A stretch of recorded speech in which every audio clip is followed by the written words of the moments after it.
Yeah, so yeah, I just feel like the thing could have been made a little bit better. And if you're gonna put one of these pumps in, most definitely take your time, man.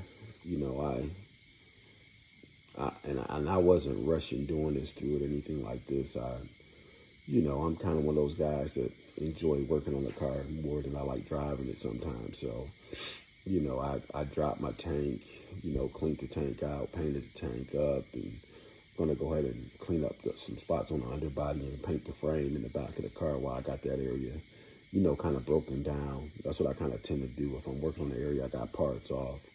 I got a certain paint that I like to, spray under there and kind of just clean it up as I go. So by no means was I some guy kind of rushing through it.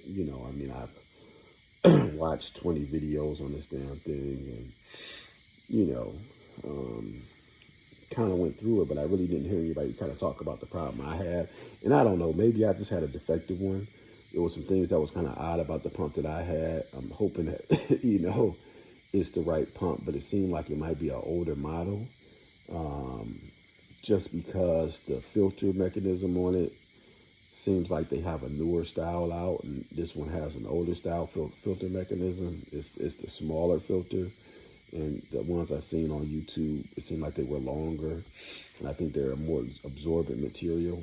And this one has just a smaller filter on it.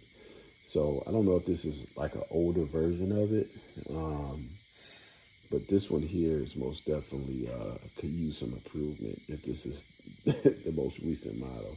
I mean, I bought it recently. I bought it from Summit maybe 3 weeks ago or so. Um, um, but yeah, if you plan on putting one of these things in, just kind of be aware. Make sure you take your time. And whatever you do, don't use any power tools on this thing because the bolts are really soft. As I guess they're like an aluminum material or something. And they just I don't know, they just don't really the main thing is I just think they're not machined well. It's just not a smooth they just don't thread in and out very smoothly, like they just bind up easily. um, but I'm thus far I'm a little disappointed, especially with something like this that you're putting in. And it's such a simple item, you seem like they would just have some better build quality on it. Um, the pump itself, I hear is good, but we'll see. Like I said, I went this route just because, a lot of the issues that they were having, or people tend to have with the sniper, is kind of related to trying to use inline pumps and things like that. And it was just one less thing I didn't want to have to worry about. But I will say this.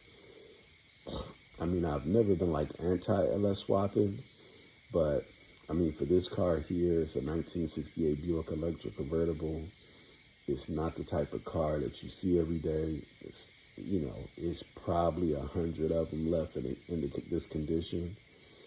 So I just wouldn't feel right swapping the motor out of this thing and putting an LS motor in it just because it's just such a rare car. It's not a car you go to a car show and you see on a regular basis. I mean, I'm yet to be somewhere and see somebody with the same exact car um, at the same time as mine. I've seen some online. There's a couple local guys that I know that have them, but like you just don't see a lot of them. I mean, I've probably only seen maybe 20 of them online, just period. You just don't see a lot of them. So it's not a car that I would feel comfortable about swapping a LS motor into, but it does kind of make you appreciate, why the LS swap is so popular because, the amount of money and time you have into, trying to modernize, an older engine, fuel system and time and everything else.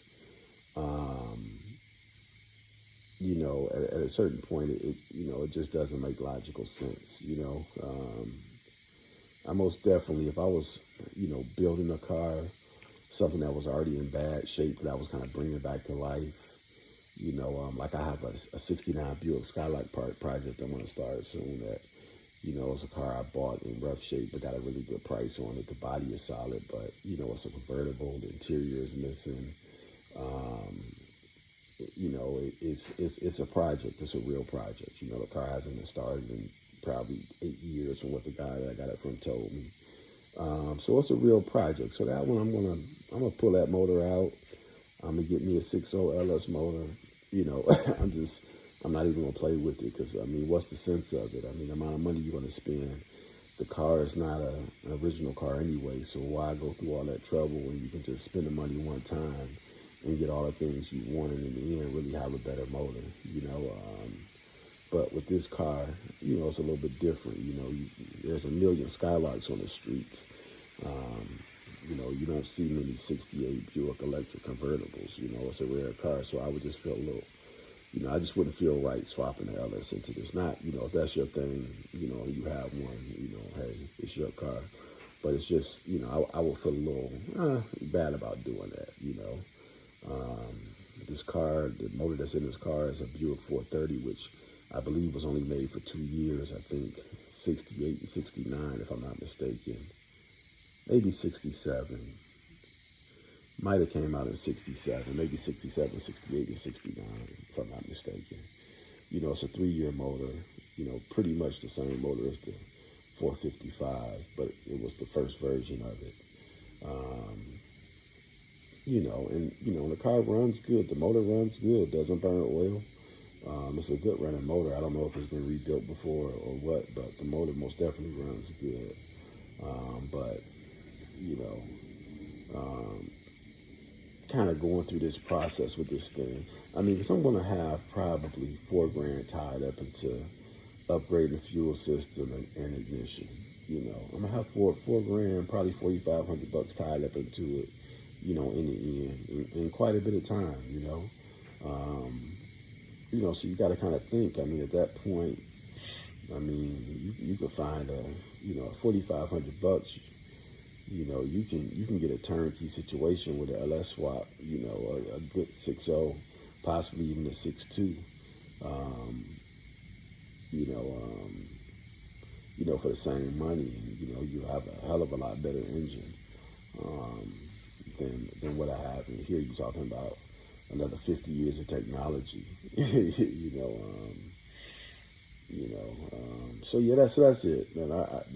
The video's not really about that, but it's more so about this idea that, Holley is charging you, $400 for this universal fuel pump, and the build quality on it is just shit in my material, in my opinion.